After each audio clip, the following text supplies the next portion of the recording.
చంద్రబాబు నాయుడు అందరికీ తెలిసిన పేరే. ఆయన రాజకీయం కూడా జనపరిచితమే. ఆయనది దాదాపు 50 ఏళ్ల రాజకీయ జీవితం.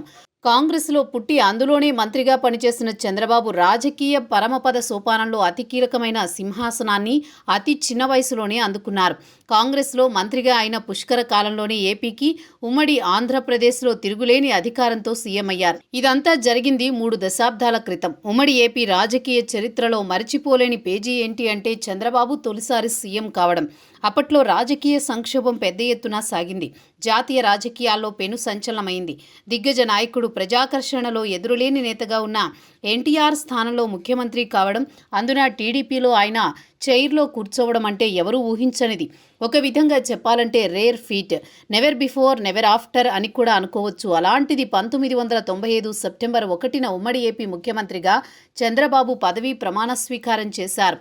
ఉమ్మడి ఏపీ అప్పటిదాకా చూస్తే ఒక్క దామోదర సంజీవయ్య తప్ప యంగెస్ట్ చీఫ్ మినిస్టర్ ఎవరూ లేరు. అలాంటిది చంద్రబాబు 45 ఏళ్ల వయసులో ముఖ్యమంత్రి అయిపోయారు. ఆయన సీఎం అయ్యాక తనలో డైనమిక్ లీడర్ని బయటకు తీశారు.